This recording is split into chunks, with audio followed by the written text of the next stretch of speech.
जहाँ गोपाल कश्मी काटे पगड़ी वाले नशिया लिए हुए काली कमर डाले हुए कंधे पर और गायों के पीछे हीरो हीरो करते हुए जंगल जंगल घूमते हैं नंगे पैर। यहाँ तो उनको थोड़ा सा भी वो द्वारकाधीश वाली खसक नहीं है।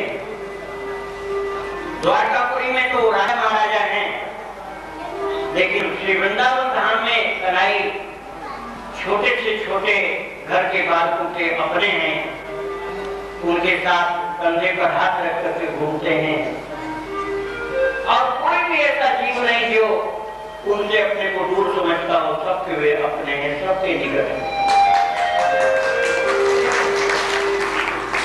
यहाँ श्री वृंदावन धाम में आने पर आपकी दूरी कुछ रही भी होगी कृष्ण से तो निश्चित ही वो दूरी समाप्त हो जाएगी। और यहाँ आज हम प्रथम दिवस श्री भागवत कथा के श्रवण में बैठे हैं। वैसे तो हमारा संपूर्ण जीवन भक्ति में होना चाहिए, लेकिन भाई जो ये दुर्लभ अवसर मिला है, ये जुड़े 7 दिन मिले हमको आपको हमारे आपके व्यस्त जीवन में, कलिकाल के व्यग्र जीवन में, उज्ज्वलता से भरे हुए आपाधापी के जीवन में 7 दिन जो बड़ी मुश्किल से आप निकाल पाए थे, ये 7 दिन कहीं विफल न हो जाए, कहीं इनमें से कोई दिन बेकार न चला जाए।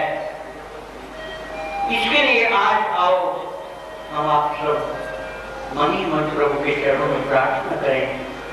गोपाल, हमारा क्या बल था यह, क्या हमारे बस का था यह, क्या हमारे बलबूते की ये बात थी कि हम कलकत्ता से, बंबई से, दिल्ली से, कानपुर से, जयपुर से, जहां से भी आए, वहां से अपने धंधे से अवकाश पाकर के तेरे चरणों में आकर इतने दिन बैठे। हमने तो कभी सोचा भी नहीं।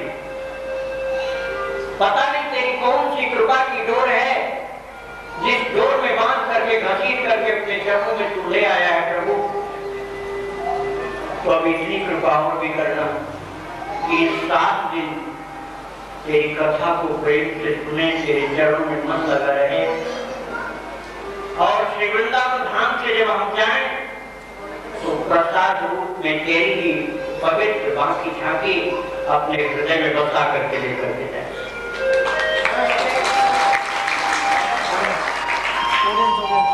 अरे संसार की चीजों को बहुत मांगा,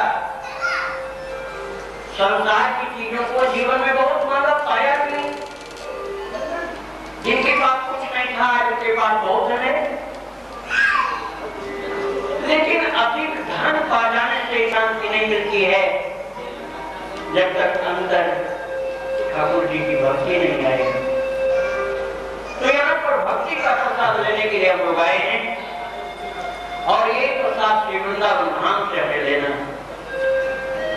श्री वृंदावन धाम रसिक संतों ने बतलाया है, कोई शहर नहीं। आप ये नहीं सोचिएगा कि जैसे कोई कस्बा आज आप देखते आए हैं जहां आपकी नौकरी धंधा बिजनेस है, वैसा एक कस्बा ये भी है। समझाना बड़ा मुश्किल है, लेकिन मैं प्रयास कर रहा हूं आपको समझाने का कि ये वो कस्बा नहीं। श्री वृंदावन धाम वो कस्बा नहीं है जो आप और जगह देखे हैं। महाराज, यदि मैं भौतिक दृष्टि से भी आपको समझाऊं तो सारे विश्व में श्री वृंदावन धाम के बराबर कहीं भी भजन कीर्तन साधना नहीं होता। उस दृष्टि से वृंदावन सर्वोपरि है। यहाँ हर व्यक्ति के पास एक ही काम है, भगवान का भजन करना, साधना करना, ध्यान करना, तप करना, जप करना, दान देना, पूजा करना, यही काम। और यदि हम पौराणिक दृष्टि से अध्ययन करेंगे तो महाराज श्री वृंदावन धाम के एक एक पौधे, एक एक जीव जंतु, एक एक मंदिर मकान, यहाँ तक कि चिड़िया और यमुना जी के अंदर रहने वाले कछुए भी महाराज यहाँ के टूटे फूटे खंडहर और मकान गिरे हुए टूटे फूटे टीले जिन लोगों ने देखा किस दृष्टि से, उस दृष्टि से नहीं जिससे हम आप देखते, उस दृष्टि से देखा जिनके पटल खुल गए नैन के अंदर के नैन के पटल जिनके खुल गए, उन्होंने देखा श्री वृंदावन धाम में राधारमण मंदिर के सामने जो चबूतरा देखते हैं टूटा फूटा, कुछ ही वर्ष पहले की बात है, परिक्रमा करते हुए एक भक्त बंगाल के आए थे, बहुत दिन परिक्रमा किए, वृंदावन धाम की रोजाना भजन करते थे। अचानक उनकी दृष्टि के पटल खुल गए, आंखें चौंधिया गई, ये क्या है? मैं जहां इस पत्थर देखता था यहाँ तो पता नहीं कौन कौन से मणि मारे थे। घूमते घूमते राधारमण मंदिर के चबूतरे पर पहुंचे जहां रोजाना बैठते थे, तो आज बैठने में डरने लगे कि ये तो पूरा स्वर्ण का बना है और ऐसे मणिमाणिक किरण तो लगे हैं जो मैंने कभी देखे भी। सारा वृंदावन धाम उनको देखे दिखाई पड़ा और राधारमण मंदिर के पास निधिवन है, निधिवन में देखा गगन की कोई स्वर्णिम चमचमाती हुई अट्टालिका, उसमें किशोरी जी ऊपर बैठी और उन्होंने ललिता से कहा ये सखी जो नीचे चबूतरा पर बैठी है इसको ले आओ। सखी को वो साधु जो परिक्रमा करे, वेश से सखी नहीं, वेश बनाना और बात है, अंदर से होना होगा। और जब ललिता जी उनको लेकर के ऊपर सीढ़ी पर चढ़ने लगी तो श्री राधा जी ने कहा अरे छोड़ दे इसको, छोड़ दे इसको, इसके अंदर से वासना की गंध आ रही। और आधे रास्ते पर सीढ़ी पर ललिता जी ने छोड़ दिया, वो लड़खड़ा करके बाद भी नीचे गिरा और गिरने के बाद बेहोश हो गया। और जब वो होश में आया तो उसने देखा हरि बाबा महाराज, उड़िया बाबा और आनंदमयी माता और यहाँ जो टीवी हॉस्पिटल यहाँ बनवाए हैं, पंचायती गौशाला है, ये कलकत्ता के एक व्यक्ति थे, वो ये सब लोग इकट्ठे हुए वहाँ और उनसे कह रहे हैं कि आपने क्या देखा, हमको बताओ, आप ऊपर से कहाँ से गिरे? सब बता करके रोने लगे। उन लोगों ने कहा कि हम आपके लिए पूरा प्रबंध करेंगे, आप भजन करो, आपको भिक्षा नहीं लेने जाना, कहीं नहीं जाना, परेशान नहीं होना, आप रो नहीं। लेकिन उन्होंने क्या कहा? उन्होंने कहा जब किशोरी जी ने ये कह दिया कि इसके अंदर वासना की गंध आ रही है और इसको मेरे पास नहीं लिया, छोड़ दे। ललिता जी ने छोड़ दिया मुझे, मैं गिर गई, पुरुष थे स्त्री नहीं, लेकिन वो बोल रहे मैं गिर गई, तो अब मैं जिंदा रहकर क्या करूं? जब किशोरी जी ने पकड़ते पकड़ते मुझे छोड़ दिया तो अब ये शरीर वासना वाला ठीक नहीं, अगले जन्म में किशोरी जी के चरणों की प्रार्थना। ये व्यक्ति की बात मैं बता रहा हूँ जिसको वृंदावन का वास्तविक स्वरूप देखने को मिला। श्री वृंदावन धाम में अनंत ऐसी घटनाएं हुई, 10, 20, 150 में, लेकिन मैं आपको भी केवल प्रथम दिवस पर यह बताना चाहता हूँ कि कृपा करके जब आप वृंदावन धाम में चलिए तो ये भाव मन में लाइए कि जिस सड़क पर मैं चल रहा हूँ ये तारकोल वाली सड़क नहीं है। नगर पालिका ने शायद तारकोल वाली या सीमेंटेड बनवाया होगा, लेकिन भैया अंदर की बात तो यही है कि ये तो कन्हैया की दिव्य लीला की भूमि है, पता नहीं कौन कौन चीज से बनी हुई, बहुत ही कीमती ये सड़क, ये रास्ता है। महाराज जब स्थान को वृंदावन का दृश्य दिखाई पड़ता है, भक्त स्थान, ये स्थान जी कौन से आप लोग नाम सुने होंगे? विठलनाथ बताएंगे, शिष्य विठलनाथ गोसाई जी कौन थे? श्री वल्लभाचार्य जी महाराज के पुत्र। श्री वल्लभाचार्य जी विरक्त संत थे। महाराष्ट्र में गए भगवान विठल का दर्शन करने के लिए, और भगवान विठल के चरणों में जब प्रणाम किया तो सच्चा भाव ऐसा था कि विठल भगवान बोल पड़े। कहा आप पंढरपुर गए होंगे तो आपने देखा होगा विठल भगवान सबके लिए सहज सुलभ है श्री विग्रह रूप में, लेकिन बोलना तो सबके लिए संभव नहीं होता। श्री वल्लभाचार्य जी से बोले, आचार्य आप आए, मैं बड़ा प्रसन्न हुआ, कुछ मांगो। श्री वल्लभाचार्य जी ने कहा आपका दर्शन मिला, अब कुछ मांगने का मन नहीं हुआ, अब क्या मांगो जब आप ही सामने मुझे बात कर रहे हो। तो विठल भगवान ने क्या कहा? विठल भगवान ने कहा वल्लभाचार्य तुम नहीं मांगोगे तो मैं मांगू तुमसे। ये कौन बोल रहे भगवान? भगवान भक्त से कह रहे हैं कि तुम नहीं मांगोगे तो मैं मांगू। वल्लभाचार्य हाथ जोड़े, प्रभु आप मांगेंगे कि आपको आदेश करिए। बोले तुम नहीं मांग रहे हो तो मैं मांग रहा हूं कि जाओ अब तुम गृहस्थ हो जाओ, अर्थात विवाह कर लो। महाराज वल्लभाचार्य जी रो पड़े, आपने क्या कहा है?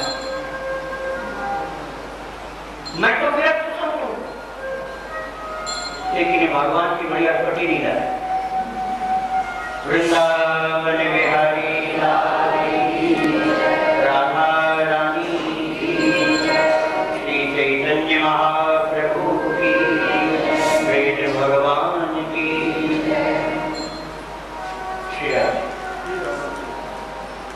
श्री भगवान की ये विचित्र लीला है कि जिसको अपनाते हैं उसको अपनी इच्छा अनुसार नचाते हैं। रामायण में आप लोगों ने पढ़ा था, शिव जी विवाह नहीं करना चाहते थे तो भगवान राम ने क्या कहा?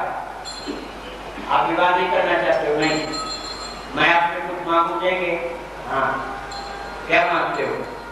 बोले अब विनती सुनब शिव जो मुंह पर निज नेहु जाई विवाह शैल जनी, ये मुझ मांगे दे। भगवान राम ने कहा ये मुझ मांगे दे, ये मैं मांग रहा हूं आपसे कि जाकर के अपना विवाह कर ले। अब भगवान शिव जी ने कहा कि शिरधारी आयत करे तुम्हारा परम धर्म है नाम तुम्हारा। महाराज करना तो नहीं था, लेकिन आपकी आज्ञा है तो वही मेरे लिए परम धर्म। ऐसे वल्लभाचार्य ने कहा कि महाराज मैं तो संत हूँ, जन्म से ही वैराग्यवान हूँ, कभी विवाह करने का मन में आया नहीं, लेकिन आपकी आज्ञा है तो पालन करना पड़ेगा। किंतु हे गोपाल, जब तुम मुझे विरक्त को गृहस्थ बनाने जा रहे हो तो एक बात मेरी भी मानोगे? भगवान का जो कहो मानने के लिए तैयार। एवं बोलो क्या चाहते हो? बोले आपकी आज्ञा से गृहस्थ में बनूंगा, शादी करूंगा, लेकिन हे कन्हैया पुत्र भी तुझको ही बनना पड़ेगा। बेटा बनके तुझको ही जन्म लेना पड़ेगा। महाराज जब वल्लभाचार्य जी ने विवाह किया है तो स्वयं भगवान विठल के अंश में पुत्र बनकर के आए हैं और उनका नाम हुआ विठलनाथ गोसाई। बहुत ही महान पुरुष से जन्मया, क्योंकि भगवान का क्या होता? आचार्य होता। उन्हीं विठलनाथ गोसाई के शिष्य हुए हैं श्री रस्थान जी महाराज। रस्थान जी के पद पवित्र सवैया ये सब आप सुने ही होंगे। वो वृंदावन धाम में जब आए रस्थान जी तो उन्होंने देखा एक करील के कुंज के नीचे गोपाल कछनिकाची के काली कमरी रखे हुए कंधे पर और एक लकड़ी हुए मैच पड़े बांधे हुए और पसीना भी आ रही है और थोड़ा सा उनके ऊपर धूल हुई है और गाय चराने के जाने को तैयार। तो रस्थान जी क्या करे? कोटि कलधौर के धाम करील के कुंजन ऊपर वार। इन करील के कुंजों के ऊपर में करोड़ों करोड़ों मणिमाणिक्य के धाम न्यौछावर करने को तैयार। वृंदावन की एक करील का कुंज। करील क्या होता है? कांटेदार झाड़ी, कांटेदार झाड़ी, उसमें फल लगता, उसका अचार बनता, उसको बोलते टेटी का अचार। तो करीब की जो झाड़ी है उसका इतना बड़ा महत्व उन्होंने बताया रसकान जी ने कि करोड़ों बहुत बहुत कीमती जो माल है वो एक उस झाड़ी के ऊपर न्यौछावर कर दी जाए तो ठीक है, तो भी कम है। अर्थात भक्तों, हम जिस श्री वृंदावन धाम में हम जिस श्री वृंदावन धाम में बैठे हैं, महाराज आचार्य ने कहा है ये वृंदावन धाम स्वयं कृष्ण ही है, कृष्ण ने ही अपना रूप ये बनाया है। वृंदावन कौन है? स्वयं कृष्ण है। हम जब चलते हैं वृंदावन में तो हमें आज से इस बात को ख्याल रखना है कि हमसे कोई अपराध न बन जाए, किसी के प्रति ऐसा व्यवहार न हो जिससे यहाँ आने पर पुण्य की जगह पाप और कमाल। यहाँ दंडवत प्रणाम करते हुए लोग परिक्रमा कर रहे हैं, दर्शन करते हैं। शरीर का अहंकार मिटाने के लिए इससे बढ़िया क्या साधन होगा दूसरा? लोगों को अपने कपड़े भी बचाने पड़ते हैं कि धूल मिट्टी न लग जाए, अहंकार ज्यादा होता है। और यहाँ व्रत किया लोग रोक रहे हैं, शरीर का अहंकार समाप्त हो जाता है और अहंकार मिट्टी साधना पर में आप आगे बढ़ोगे और तभी सेवा बनेगी। ये समझ लो कि सेवा यदि अहंकार से करोगे वो सेवा नहीं होगा, वो अहंकार की पूरा पोषण करोगे, अहंकार को बढ़ाओगे। और महाराज यदि आप भगवान की सेवा या संत की सेवा या भक्त की सेवा, भक्त चाहे संत वेश में हो चाहे संत के वेश में नहीं हो, सादे वेश, भक्त की सेवा करने से, संत की सेवा करने से भगवान प्रसन्न होते हैं। अनजान में हो जाए तो भी फल मिलता है, जानबूझ के करोगे तो बहुत फल मिलता है। ये चीजें मैं इसलिए बता रहा हूँ कि आप इसका भरपूर फायदा उठाओ। एक व्यक्ति पान खाते हुए जा रहा है, उसने अपने पान के डिब्बे में से पान निकाला और जब मुंह में डालने को चला तो खोला उस पान, सोचा कि देखिए चूना ज्यादा तो नहीं लगा, तो उसने खोला पान को तो देखा चूना वास्तव में ज्यादा है, तो उसको उंगली से चूने को निकाला और ऐसे चलते चलते बगल में एक दीवार थी, उसमें चूना ऐसे लगा दिया और जिस दीवार के बगल में जा रहा था वो दीवार थी एक मंदिर की दीवार थी, भगवान राधा कृष्ण का मंदिर था। व्यवस्था वहां की अच्छी नहीं थी, सेवा की, इसलिए 20 वर्ष से उसमें सफेदी नहीं हुई थी। उस मंदिर में 20 वर्ष से सफेदी नहीं की गई और एक पान खाने वाला जो ऐसे उंगली जैसे चूना जो अधिक था पोत दिया और उसके बाद जब आगे जाने लगा उसकी आयु समाप्त होने का टाइम आ गया। घर पहुंचने पर मरणासन्न हुआ, शरीर छोड़ गए। उसको धर्मराज के दूत ले गए, धर्मराज के लोक में, और चित्रगुप्त ने बताया कि महाराज इसने पाप तो जीवन में बहुत किए हैं लेकिन एक पुण्य अनजान में हुआ है। कौन सा पुण्य हुआ? बोले एक पुण्य अनजान में हुआ, जानबूझ के नहीं।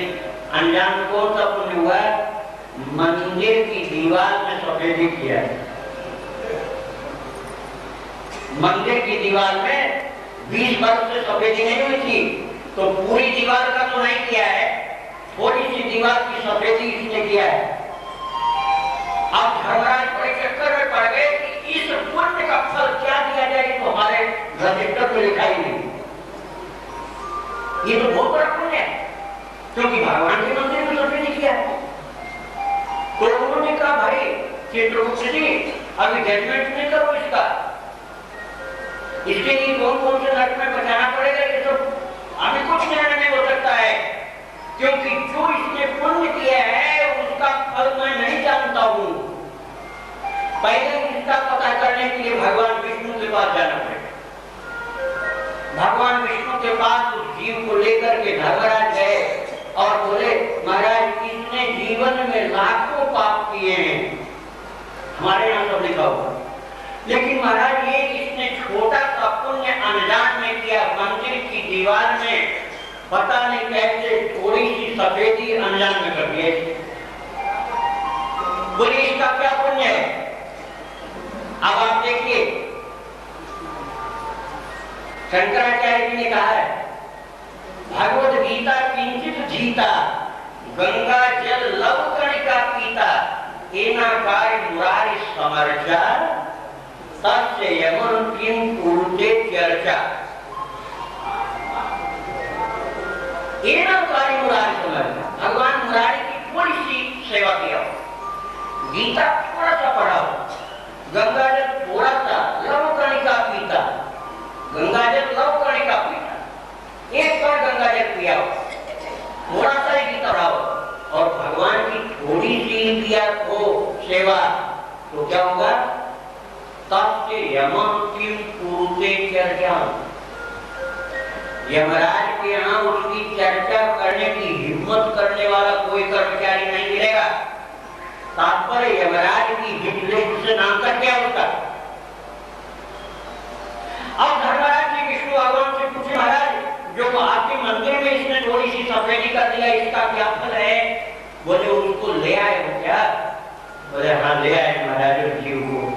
बोले उसको मेरे सामने ले आओ। भगवान विष्णु ने कहा मेरी ये सेवा किया है तो मेरा अपना हो गया, मेरी गोद में बैठा दो और यमराज तुम वापस हो जाओ। अनजान की सेवा का इतना बड़ा फायदा, ठाकुर जी की अनजान में सेवा करोगे तो इतना बड़ा फल मिलता है। महाराज इसी तरह से संत की सेवाएं थोड़ी सी हो जाए उसका करोड़ गुना फल मिलता है। ठाकुर जी की तो हमने बताया, अब संत की सेवा की बात सुनो, बिल्कुल सच्ची घटना घटी हुई बता रहा हूं। कोई इधर की फालतू कपोल कल्पित कहानी में एक भी नहीं सुनाऊंगा, 7 दिन में एक भी, पूरे 7 दिन की कथा में एक भी कपोल कल्पित कहानी में नहीं सुनाऊंगा, बिल्कुल सच्ची कथाएं और घटनाएं बताऊंगा। दुर्वासा जी महाराज यमुना में स्नान कर रहे थे। यमुना का प्रभाव जो प्रवाह था तीव्र था, जल का प्रभाव बहुत तीव्र था।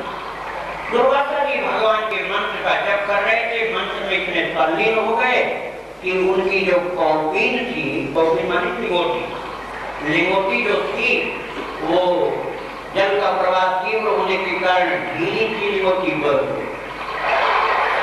अब वो लिंगोटी पर करके कब चली गई महाराज जी को पता ही नहीं चला, उनको नहीं पता चला।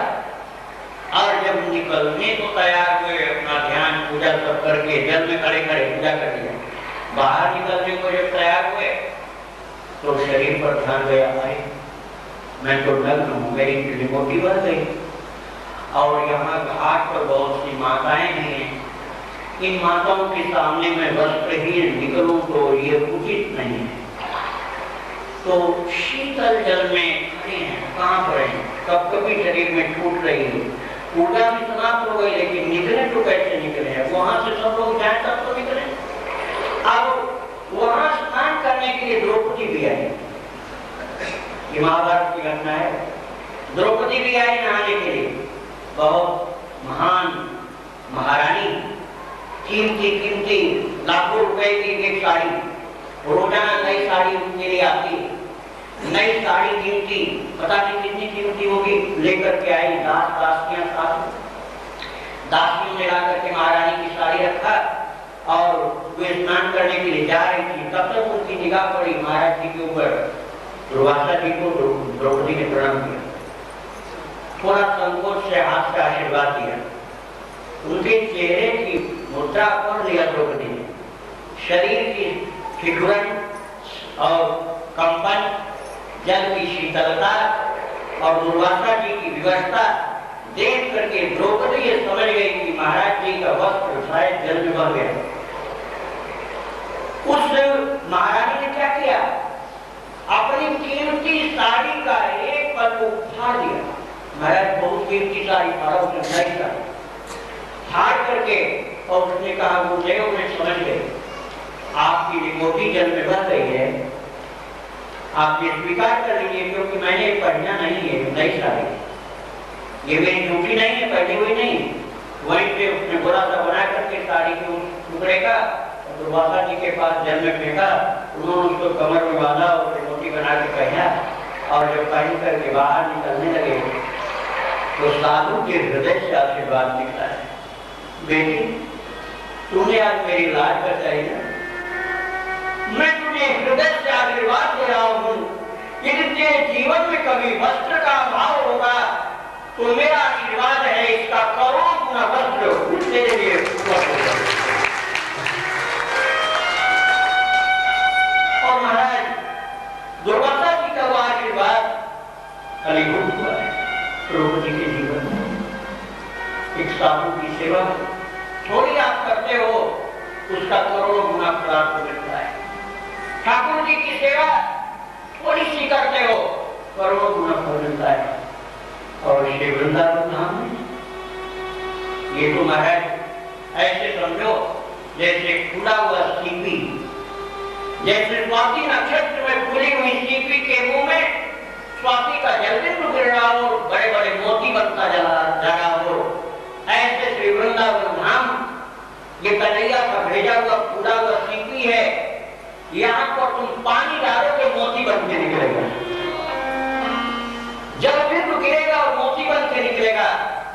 आप श्री वृंदावन धाम में आए हो तो जितनी सेवा कर पाओ, जहां भी हमारे कहने का ये मतलब नहीं आप समझना कि साधु वेश में है कि उसी की सेवा करो, नहीं नहीं, आप इस भूल में नहीं जाना। जहां आप जरूरतमंद देखते हो किसी, चाहे वो भिखारी हो, चाहे वो कोई वेश पहना हो चाहे ना पहना हो, भूखा है तो भोजन करा दो, नंगा है तो वस्त्र दे दो, विकलांग है तो पहुंचा दो जहां उसे जाना है, अपनी गाड़ी में गाड़ी बंदी नहीं हो गिनवा है, फिर साफ हो जाएगी। उसको रिक्शे में बैठा दो, पकड़ करके सहयोग कर दो। बहुत घृणा किया है जीवन में, गंदे लोगों को देखकर, भिखारियों को देख करके, अपाहिजों को, विकलांगों को देख करके जीवन में घृणा बहुत किया है। अब थोड़ी उनकी रहनी सहनी में परिवर्तन लाओ, अपने जीवन शैली को बदल करके जीना शुरू करो, क्योंकि तुम्हारा भी शरीर एक दिन घृणित बनेगा, निश्चित बनेगा। अरे नहीं बीच में बनेगा तो मरने के टाइम तो बनी जाएगा। मरने के समय तो सभी का शरीर घृणित बन जाता है। नौ क्षेत्रों से नौ पराले बह रहे हैं, कितना इस पर आप कितने दिन इसको आप सफा रखोगे? ये गंदा शरीर को, अपनी गंदगी को एक दिन उजागर कर ही देगा। इसकी असमर्थता, इसकी गंदगी, और महाराज ये तो इतना धोखेबाज है ये शरीर, इसको हम बादाम रोजाना खिलाएं, मोती वस्त्र खिलाएं, चाहे स्वर्ण वस्त्र खिलाएं, लेकिन ये हमको धोखा देता है। हम कहते हैं कि तो थोड़ा सा चल करके सत्संग भवन तक पहुंच, तो घुटने कहते हैं नहीं चलूंगा। कोई चीज, कोई बीमारी लग जाए शरीर में, भगवान ने करे किसी को पैरालिसिस हो जाए, हट्टा कट्टा मजबूत शरीर वाला आदमी भी अपने हाथ से उठा करके एक गिलास पानी नहीं पी पाता है। ये शरीर जिसकी सुंदरता के कारण हम लोगों से घृणा करते हैं, ये क्या कम घृणा के योग्य है? हम अब घृणा करना छोड़ें। श्री वृंदावन में आए हो, कुछ ऐसा पुण्य कमा के जाओ, यहाँ आपको बहुत सा अवसर मिलेगा जो आपको शहर में नहीं मिला होगा। महाराज छोटा सा पुण्य कमाओगे, छोटी सी सेवा करोगे, करोड़ों गुना फल पाओगे। लेकिन महाराज वो और अच्छा होगा जो उस फल की अभिलाषा को मन से निकाल दे। लेकिन ये बड़ा कठिन है। चलो कैसे भी सेवा करो, नहीं फल की अभिलाषा को निकाल पाते हो, श्याम तुम जानो, इसका क्या फल होगा तुम जानो, अच्छा करो बुरा करो, जो आपकी इच्छा हो तो करो। लेकिन मैंने सत्संग में सुना था इसलिए ये कर रहा हूं। मैंने सत्संग में इन बातों को सुना था, श्री वृंदावन धाम की महिमा और सेवा की बात, सेवा की महिमा सुनाई गई, तो मैं कर रहा हूँ हे कृष्ण कृपा करो, मैं जिस भाव से चला हूँ इस भाव को आगे बढ़ाओ, मेरी बुद्धि बिगाड़ने नहीं देना प्रभु, संभाल करके रखना। महाराज इस भाव से आप सेवा करोगे, आपका पुण्य थोड़ा होगा, भगवान और बढ़ाएंगे, बड़ा पुण्य होगा और बढ़ा देंगे। नहीं आप तो भक्त हो, आप तो सत्संगी हो, आप तो साधक हो, आप तो बहुत समझदार हो, पढ़े लिखे हो, आप तो ऐसे व्यक्ति नहीं हो जिसको समझाने के लिए हमको वो प्रयत्न करना पड़े, बड़ा परिश्रम करना पड़े।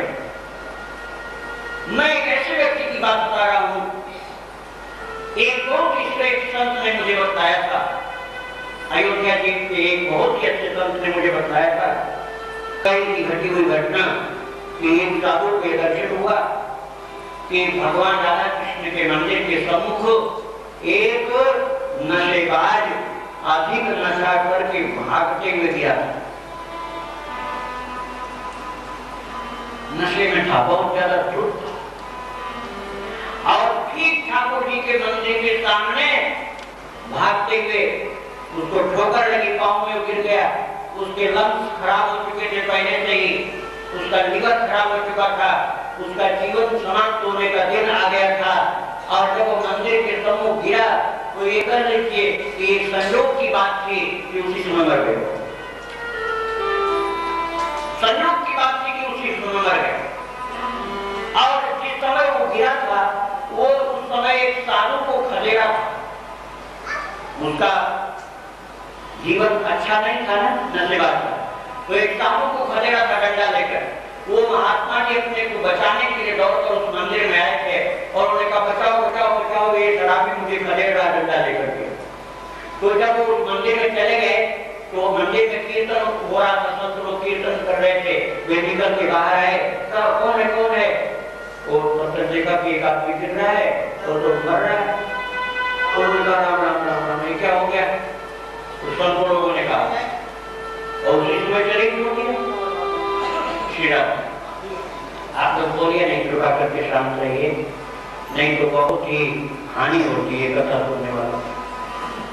महाराज भगवान राधा कृष्ण ने आपस में बातचीत किया, कहा देखो ये अब देखिए भगवान राधा कृष्ण की वार्ता आपको सुना रहा, इतनी प्यार भरी वार्ता है, बड़ी बहुत सुंदर है। भगवान कृष्ण ने कहा श्री जी किसको कहते हैं? राधा जी। श्री जी क्यों कहते हैं? श्रीमान श्रयती की श्री, श्रयती की माने जो पिघल जाती हैं, जो पिघल जाती है और जो पिघला देती है। किसी जीव का दुख देख करके जो पिघल जाती हैं, द्रवित हो जाती हैं, और कन्हैया को भी अपनी ओर से प्रार्थना करके पिघला देती है कि इस पर कृपा करो कृपा करो। भगवान नारायण होते पापी है महाराज, अब पापी है तो जरूर, लेकिन महाराज अब आप पापियों पर नहीं कृपा करेंगे तो पुण्यात्मा पर कृपा करेंगे तो कौन सी बड़ी बात हो जाएगी?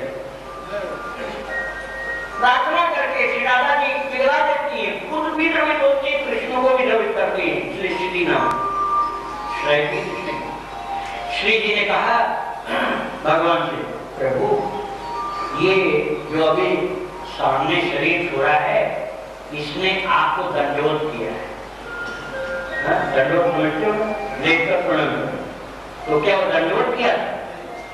वो दंडवत नहीं किया था, मुंह के बल गिर गया था तो कर लगने। लेकिन राधा रानी क्या कर रही है? उन्होंने कहा महाराज ये मरते समय आपको दंडवत करके शरीर छोड़ा, पुण्य हुआ नहीं इसको, भले अनजान में हुआ लेकिन पुण्य तो हुआ। भगवान ने कहा श्री जी तुमने बहुत ही सुंदर बात कहा, पुण्य हुआ, एक ही पुण्य थोड़े हुआ, और भी तो पुण्य हुए। किशोरी जी ने कहा हमारा लोगों को पुण्य हुआ।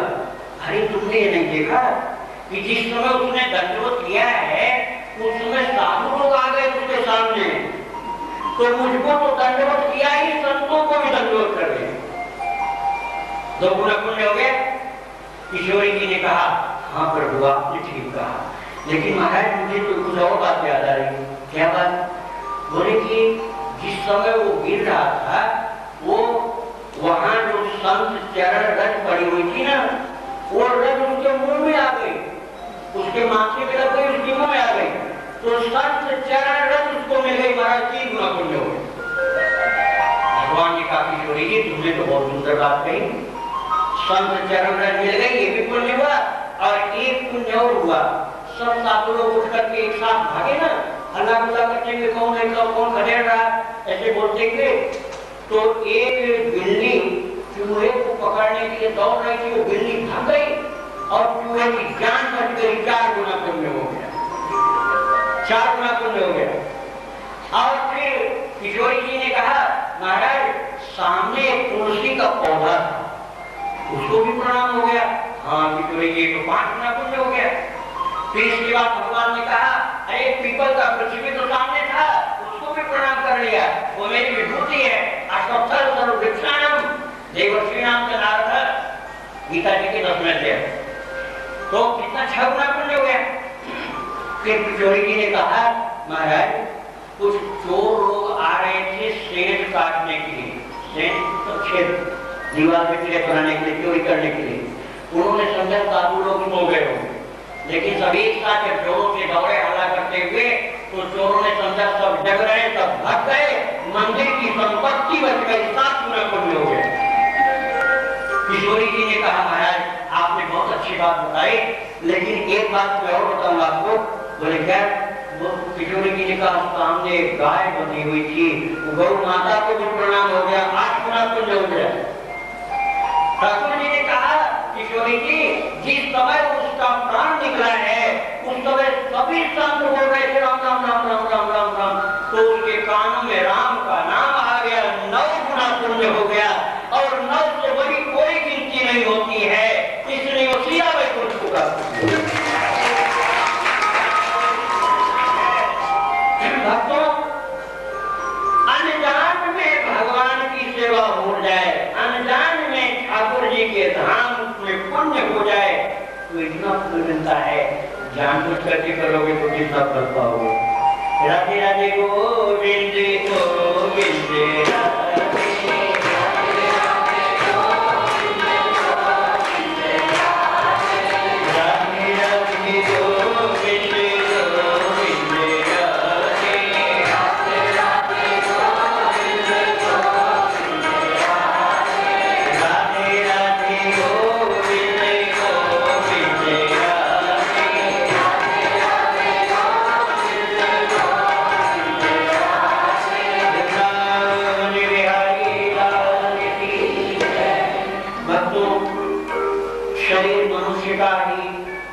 हमको भी मिला है, आपको भी मिला है, नरसी को भी मिला था, मीरा को भी मिला था, वही शरीर रसखान को मिला था।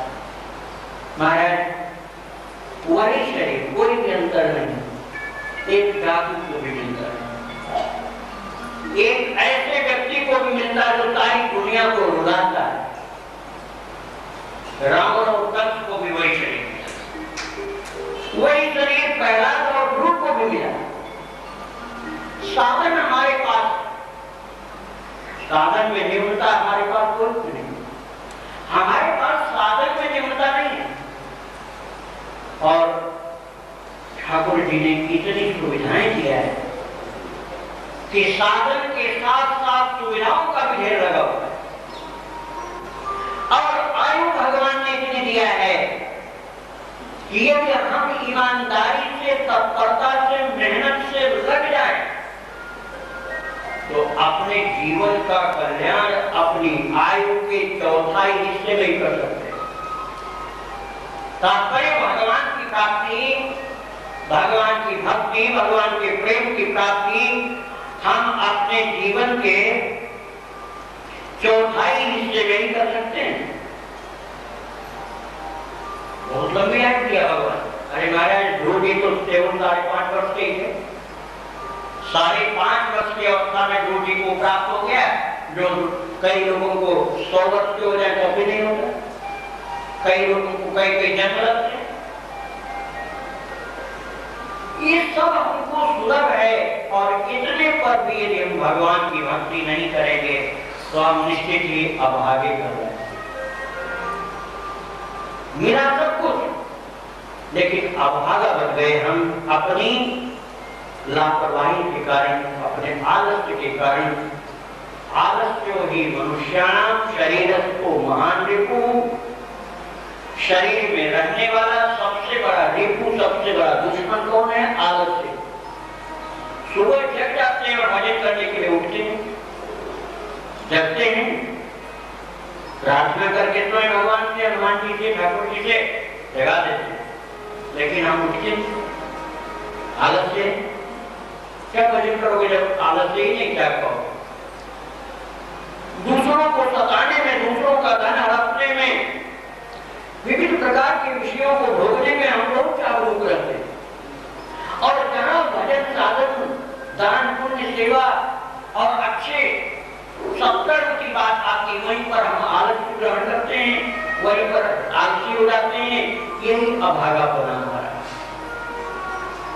भजन करो, सेवा करो, सुमिरन करो, सावधानी के साथ साधना करो, नहीं तो हे मनुष्य, तुम सौभाग्यवान होते हुए भी अभागे ही कहलाओगे, और अभागे बनकर के जीवन को खो दोगे।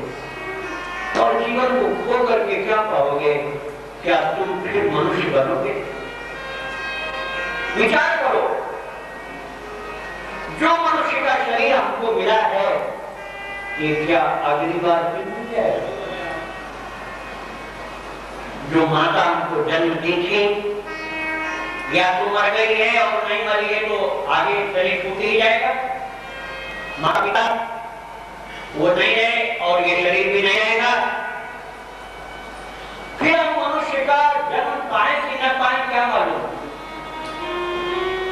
भक्तों, थोड़ा सा आप लोग, साधक लोग ध्यान से देखा तो, जब कोई नाली में सुअर दौड़ रही हो, नाली में कोई सुअरिया दौड़ रही हो ना, सुगरी, उसके पीछे देखो 8, 10, 12 बच्चे दौड़ते रहते।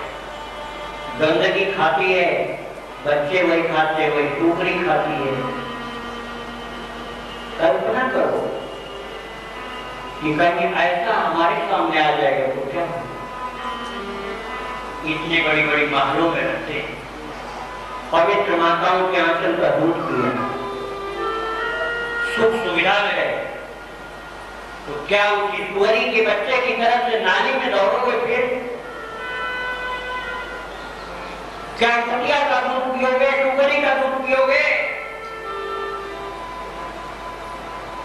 यदि सब कुछ हमको भगवान का दिया हुआ साधन प्राप्त है और भजन नहीं करोगे, दान पुण्य नहीं करोगे, सेवा नहीं करोगे, ध्यान स्मरण नहीं करोगे, भगवत सेवा नहीं करोगे, तो महाराज अभागे बन जाओगे, और वही कुटिया के बच्चे और सुकरी के बच्चे की तरह से दुर्दशा होगी जीवन की। क्या फिर आपको याद आएगा कि हम एक बार मौका खो चुके हैं? और क्या इसमें कोई आश्चर्य है कि हम एक बार नहीं, अनेक बार मौका खुद हम आप हुए हैं? हम आप मौका बहुत कम खोए हैं, लेकिन ये निश्चित समझो कि आज हम आप जो वृंदावन धाम में बैठे हैं, आज हम आप जो श्री वृंदावन धाम में कथा में बैठे हैं, ये केवल आज ही बैठे ऐसी बात नहीं, कुछ पहले करके आए इसलिए बैठे, कुछ अच्छा कर्म करके आए हैं, इसलिए कन्हैया हमको अपना मान के बैठाया है। अतएव इस कृपा को तिरस्कृत मत होने दो, इस कृपा की उपेक्षा मत करो, अभागे मत करो, नहीं तो दुख के साथ कहना पड़ेगा, अरे जब अभागे तो अपने जीवन को व्यर्थ क्यों होता चला जा रहा है? सेवा और सुमिरन करके, भजन करके जीवन को संवारना।